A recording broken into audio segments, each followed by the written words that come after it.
Hi Molly, welcome to my workshop. This is where I make almost all of my instruments. Like this instrument here that I'm working on right now.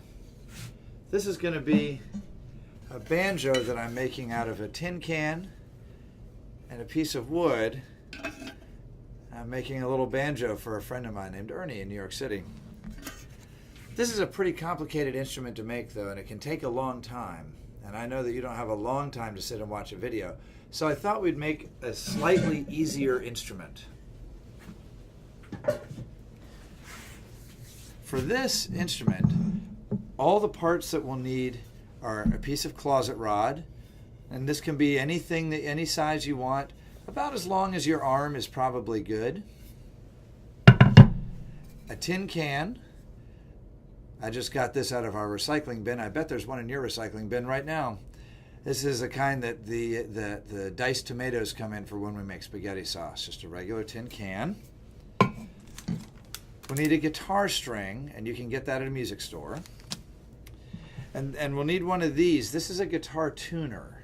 Let me see if I can get a little bit closer so you can see. See that? That's called a guitar tuner. And that's what's on the head of a guitar so that you can tune the string. And that's what this is for tuning the string. We don't need a lot of tools. We're going to need tools. Probably you have all these tools. Your mom has all these tools at home, I know. So we'll need a drill. Probably that's a grown-up thing. We'll need a hammer. We're going to need a couple of drill bits. So I've got a 3/4 inch paddle bit. I've got a 1/4 inch regular twist bit. And then I've got a screwdriver bit for driving screws. We're also going to use this. This is called an awl. So what this is a tool that's just got a very, very sharp point on one end, and I'll show you what we're going to do with that in a minute. We're going to need a couple of small screws, and that's really it. And we can make a musical instrument. Now, before we do anything in the shop, the very first thing that we do is always put on our safety glasses.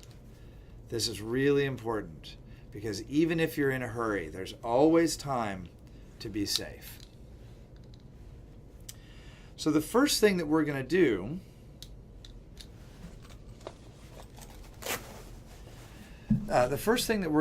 is we're going to attach this stick to the can like that. Now you see how I've just put it right down in the can like that? I don't want it to touch the bottom of the can. I want it to be off the bottom of the can just a little bit, just a 1/4 inch or so. So the way that I'm going to do that is I'm going to take my can and I'm going to take my awl. You remember the awl that we were talking about? And I'm going to use the awl to punch a couple of holes in the can in a straight line. So I like to do it right on the seam. See that seam there? Every can has a seam, and that's a nice straight line, and that makes an easy place to punch our holes. So all I'm going to do is put the scratch awl on the seam and hit it one time very smartly with a hammer. Maybe two, just to get it through. There we go. And I'm going to hit it again up here. Oh, now sometimes what happens is it bends the can like that, and you got to bend it back. I didn't get a good hole there, so I'm going to try and put this down. Maybe you can hit it against a board. There we go. There we go. So you see that? I've just got 2 holes in my can. See them right there? Right there. 1, 2. Okay. I'm going to put a screwdriver bit into my drill. I'm going to take 2 of these little screws. Now these are just little old number 8 by 1/2 inch Phillips head screws. And you can just get them at your local hardware store. I bet your mom's got a couple of them just hanging around the house anyway. And this is where sometimes you need a friend. I don't have a friend with me down in the shop right now, so I'm going to use my workbench. But if you don't have a workbench, that's okay. You can just have somebody hold this for you. And what I'm doing is I'm just screwing the can right onto the stick. Now, if you don't have a drill with a screw bit in it, That's okay. You can put screws in by hand. You don't have to have a drill. I just have a drill because it's faster. Okay, now look at that. Do you see that? See how there's a can now on the end of the stick? And remember, we left a little bit of air down inside there so that the bottom of the can isn't touching the bottom of the stick. Okay? The next thing we have to do is we have to get our tuning peg through our stick up here at the top. So the first thing I want to do is I'm going to lay this down, and I'm going to put this paddle bit, this is called a paddle bit, and I'm going to put that into the drill. Now listen, you're probably old enough to do this if a grown-up is helping, but this really might be a grown-up thing. This is, as power tools, we have to be very, very, very careful with. And everybody can use them, but sometimes you need to have a grown-up around to do it, you know? So make sure you ask your mom before and see what she thinks about it. So now what I'm going to do with this is I'm just going to drill straight down. See, I've got the can back here. You see that? I've got the can back here, and I'm going to drill straight down.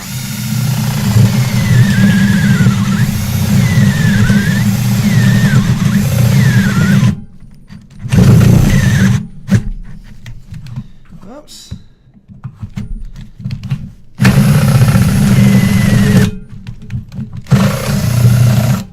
There we go. There we go. So now I've got a hole all the way through. Look at that. That's pretty cool, huh? So that hole is going that way, and what I want to do is I want to mount my my tuning peg going this way. So now what I need to do is change the drill bit from the 3/4 inch paddle bit to the 1/4 inch twist bit. See that? This camera isn't very good, is it? There we go. So I'm going to put that in my drill. And now I'm going to drill through at a right angle that way. Okay?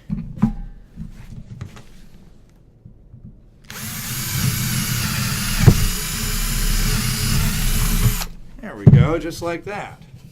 Look at that. Now I can see all the way through that way and all the way through that way. And now I'll come over here by the camera. So now I'm going to take my tuning peg and see if I can put the post all the way through. See that? See what's happening there? So what I can do, the tuning peg is going to come with a couple of very, very little screws. I mean, these are so little. Look at this. I don't even know if you're going to be able to see how little that screw is. Do you see that little tiny screw right there? So now what I can do is I can put my instrument down on the workbench. And again, if you don't have a workbench, that's okay, as long as you've got a friend to help you. Okay? So now I'm going to put the screw into the tuning peg. Now this can be a very frustrating process. Sometimes it takes a few tries. So it's okay if you need to have your mom or somebody or a friend that does a lot of construction help you out, because sometimes it's really hard to get it going. And sometimes when I'm working with young people, what I'll do as the grown-up is I'll get it started and then let the young person finish putting it in, because getting it started is the hard part. There we go. Okay. We put 2 screws in the tuning peg.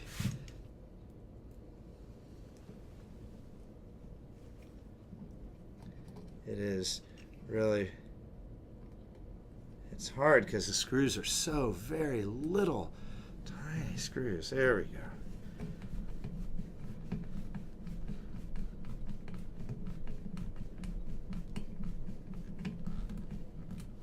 All right. Now I'll come over and show you. So do you see that? Can you see that?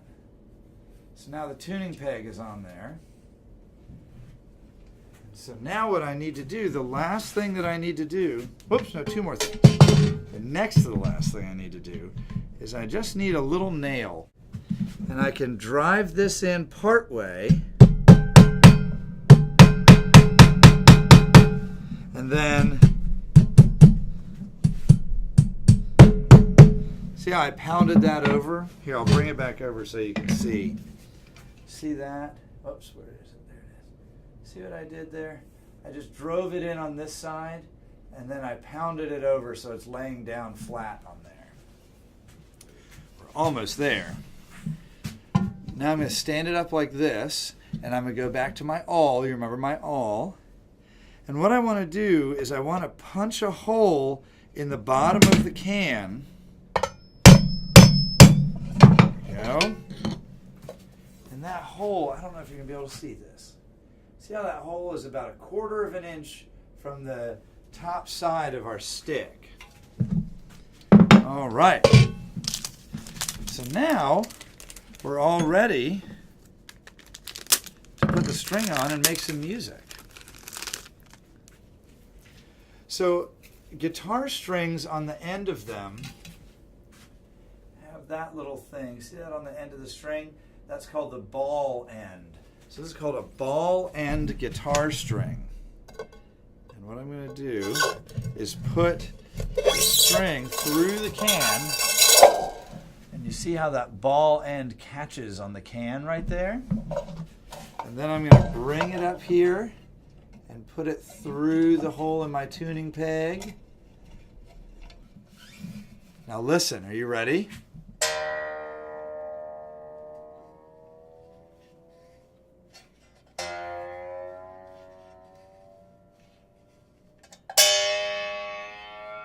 And then you can tension it up until it's where you want it.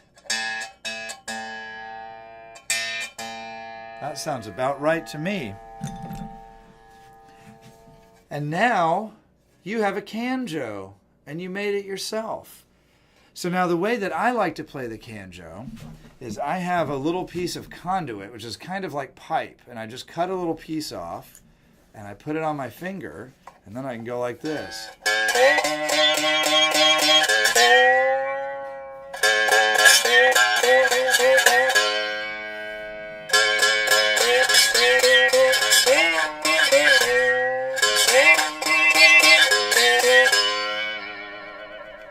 You can shake your hand like that and get a little whammy bar in there. Now, if you don't have a piece of pipe like this, you actually, believe it or not, can just use a fork.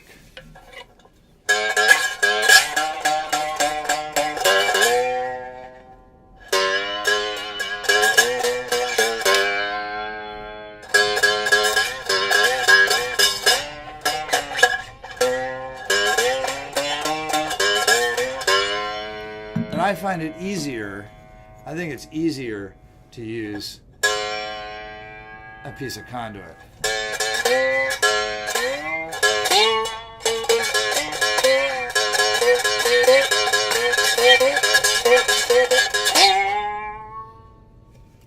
Well, there you go, Molly.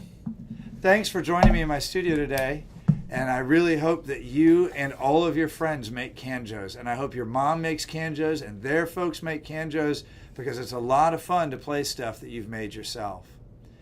And if you want to see more of the kinds of instruments that I make, you can always check out my blog. And I'm going to try to put it right at the bottom of this, but it's scfoiw.blogspot.com. Thanks, Molly. Take care and give your mom a big hug for me.